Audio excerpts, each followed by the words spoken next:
यशवंत देशमुख भी अब जुड़ गए हैं, जो कि फाउंडर हैं सी वोटर के, जिस एजेंसी ने हमारे लिए ये सर्वे किया है। यशवंत, शुक्रिया वक्त निकालने के लिए।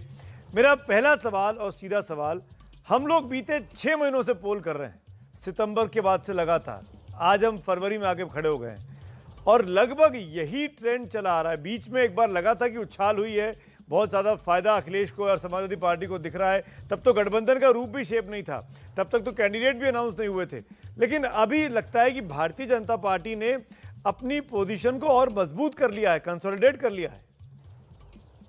देखिए सुमित, एक्चुअली में 6 महीने से तो लगभग हम लोग रोज दिखा रहे हैं। इसके पहले भी अगर आप देखें तो 1 साल पहले हम लोग ने ट्रैकर दिखाना जब पहला आगाज कर दिया था, तब से अभी तक में बदलाव तो बहुत हुए। हमने लगातार जब जब समाजवादी पार्टी का ग्राफ बढ़ा, हमने 20% से लेके ऑलमोस्ट 35% तक का उनका सफर लगातार दर्ज किया।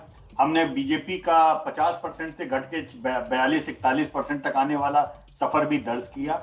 हमने ही बताया कि ये बाइपोलर हो रहा है कंटेस्ट, लेकिन बाइपोलरिटी के बाद में हमने ये भी बताया कहां पर जाकर के सैचुरेशन का पॉइंट पहुंच रहा है और कहां पे जाकर के ये अब पार्टियां एक ग्लास सीलिंग को हिट कर रही हैं, जिसके ऊपर निकलने के लिए उनको एक नए वोट बैंक, नए इक्वेशन की जरूरत। तो यशवंत मैं आप ही से पूछता हूं, ऐसा लगता है कि वो क्लाइमेक्स वाला जो पंच एक चाहिए होता है ना, फिल्म का पासा पलटने के लिए हीरो को, वो अखिलेश यादव को और उनके पास नहीं मिल पा रहा है, तमाम अलायंसेस करने के बावजूद भी। ऐसा क्या करना चाहिए समाजवादी पार्टी को इस बीते 20-25 दिनों में कि वो किस्मत पलट दे अपनी? अब मेरे ख्याल से उनको टिकट तो जो बढ़ गए, देखिए बढ़ गए, उसमें बहुत सारी गलतियां भी दोनों ही साइड से हुई हैं। बीजेपी ने भी टिकट नहीं काटे नॉन परफॉर्मिंग एमएलएस के डर के मारे, उसको भुनाना चाहिए उन्हें अगर करना है। और आप ये देखिए, सबसे बड़े जो मुद्दे महंगाई के और बेरोजगारी के आ रहे हैं, उसके ऊपर ज्यादा कुछ बात ही नहीं हो रही है। आपको सुमित याद होगा कि एबीपी सी वोटर के बिहार वाले ट्रैकर में बेरोजगारी का मुद्दा चल रहा था, तो हर कोई कह रहा था कि इस पे कुछ नहीं है। लेकिन 1 महीने में उस ट्रैकर के लगातार बोलने के बाद में जिस तरह से बेरोजगारी के मुद्दे पे तेजस्वी यादव ने अपना कैंपेन रन किया, उसका कितना इंपैक्ट वहां पर हुआ। ऐसा लगता है कि जैसे अपोजिशन बहुत सारे बेसिक मुद्दों को छोड़कर के टर्शियरी मुद्दों में ही भटक रही है। और दूसरी बात, एक बात बहुत महत्वपूर्ण मैं यहाँ सुमित बताना चाहूंगा। दरअसल एबीपी सी वोटर के ट्रैकर में पश्चिमी उत्तर प्रदेश में हमने लगातार जिस उभार की, जिस टक्कर की बात की, वो समाजवादी पार्टी का उभार नहीं था, वो आरएलडी और जयंत चौधरी का उभार था। जाट मतदाताओं का स्विंग होना, वो सबसे बड़ा उनका सिंपैथी या आप कहें एफिनिटी, जो उनका रुझान था, वो जयंत चौधरी के लिए था, आरएलडी के लिए था। दरअसल उसमें आरएलडी को तो लोगों ने गायब कर दिया, उसे केवल सपा का रुझान की तरह से ट्रीट किया और फिर उसके बाद में उसको ऐसा माना कि एज ए पूरे यूपी में उसी तरीके का मल्टीप्लायर इफेक्ट का रुझान आ रहा है, जबकि ऐसा था नहीं।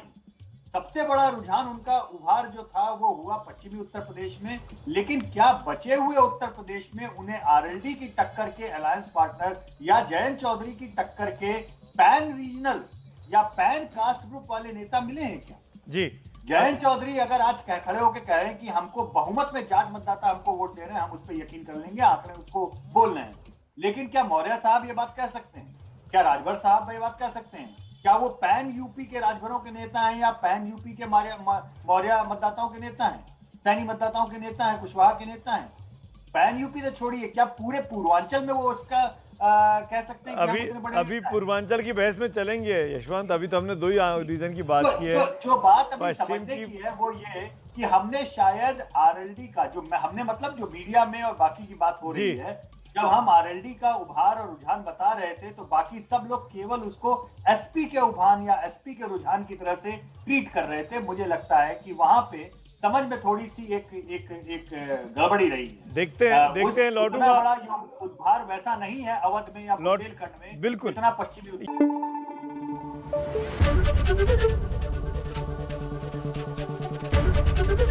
एबीपी न्यूज आपको रखे आगे।